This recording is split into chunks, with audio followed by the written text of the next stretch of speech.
यानंतर बघूयात महत्त्वाच्या बातम्या। राज्यसभा निवडणुकीमध्ये काँग्रेसचे 20 ते 22 आमदार विरोधात मतदान करण्याची शक्यता। 20 ते 22 पैकी काही आमदार अशोक चव्हाणांच्या संपर्कात असल्याची सूत्रांची माहिती।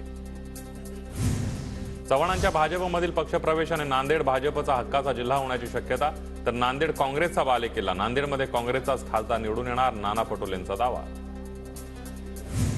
अशोक चव्हाण 2 वर्षांपूर्वीच काँग्रेस सोडण्याच्या धडपडीत होते। शिंदे भाजपसोबत गेले तेव्हा चव्हाणही जाणार होते। खासदार संजय राऊतांचा मोठा दावा, तर नांदेड कुणाचा बालेकिल्ला नाही, तिथे काँग्रेस जिंकणार असाही उल्लेख। काँग्रेसमध्ये तारतम्य राहिलं नाही, प्रदेशाध्यक्ष नाना पटोलेंबद्दल नाराजी। माजी काँग्रेस आमदार अमर राजूरकरांची प्रतिक्रिया। मल्लिकार्जुन खरगे आणि के.सी. वेणुगोपाल यांचा बाळासाहेब थोरातांना फोन, पक्षातील डॅमेज कंट्रोल आणि संघटना बांधणीकडे लक्ष देण्याच्या सूचना। काँग्रेस प्रभारी रमेश चन्नीथला आणि शरद पवारांमध्ये बैठक, राज्यभर वज्रमूठ सभा होणार। बैठकीमध्ये निर्णय, महाविकास आघाडीच्या जागा वाटपाबाबत पवारांची चर्चा, चन्नीथला यांची माहिती।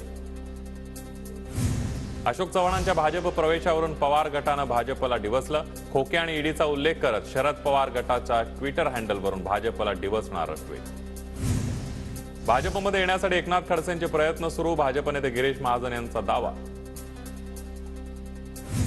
मी शरद पवारांसोबत आहे आणि त्यांच्या सोबतच राहणार, भाजपमध्ये प्रवेश करणार असल्याच्या अफवा, एकनाथ खडसेंकडून ट्विट करत चर्चांवर स्पष्टीकरण। केंद्रीय गृहमंत्री अमित शहा यांचा महाराष्ट्र दौरा स्थगित, अमित शहांचा 15 फेब्रुवारीचा दौरा पुढे ढकलण्यात आला। आदित्य ठाकरे 14 आणि 15ला नाशिक जळगावच्या दौऱ्यावर, जळगावमध्ये पदाधिकाऱ्यांशी संवाद साधणार। पीक विमा योजनेच्या अंमलबजावणीमध्ये सुधारणा करण्यासाठी समिती नेमणार, कृषी मंत्री धनंजय मुंडेंचा बैठकीमध्ये निर्णय। ठाकरे गटाचे आमदार राजन साळवींच्या कुटुंबियांना मुंबई हायकोर्टाचा दिलासा, एसीबीनं दाखल केलेल्या गुन्ह्यामध्ये साळवींच्या कुटुंबियांना अंतरिम जामीन मंजूर, 21 तारखेला पुन्हा सुनावणी होणार। अकोल्यामध्ये सगळीकडे झळकले प्रकाश आंबेडकरांचे हिम्मतवालेचे बॅनर्स, आगामी निवडणुकीच्या पार्श्वभूमीवर कार्यकर्त्यांकडून तयारी सुरू। मुंबईतील म्हाडाच्या कोकण मंडळाच्या 5311 घरांसाठी 24 फेब्रुवारीला सोडत होणार, प्रधानमंत्री आवास योजनेअंतर्गत 1000 घरांचा समावेश। भारत यूएई दोस्ती जिंदाबाद, यूएई भारताचा तिसरा मोठा गुंतवणूकदार। अल्हान मोदी कार्यक्रमामध्ये पंतप्रधान मोदींचा अरबी भाषेतूनही संवाद। जायद स्टेडियमवर पंतप्रधान मोदींचं जंगी स्वागत, अबुधाबीमध्ये अल्हान मोदी कार्यक्रम। मी माझ्या कुटुंबातील सदस्यांना भेटायला आलोय, मोदींचं भारतीय वंशाच्या नागरिकांना संबोधन। दिल्लीमध्ये शेतकऱ्यांकडून आंदोलन 2.0 ची तयारी पूर्ण, शेतकऱ्यांनी 6 महिन्याचं राशन सोबत घेतलं।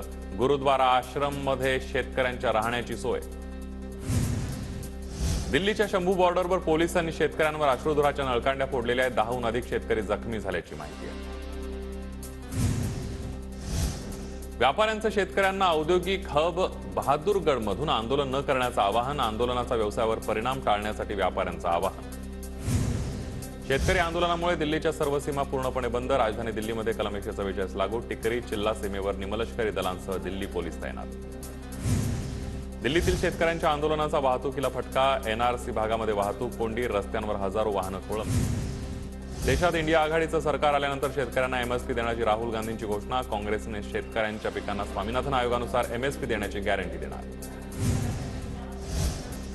बालाजींच्या तामिळनाडूच्या मंत्रिपदाचा राजीनामा, मनी लॉन्ड्रिंग प्रकरणामध्ये तुरुंगामध्ये असलेले सेंथिल बालाजींचा राजीनामा, उद्या मद्रास उच्च न्यायालयामध्ये सेंथिल बालाजींच्या जामीन याचिकेवर सुनावणी होणार।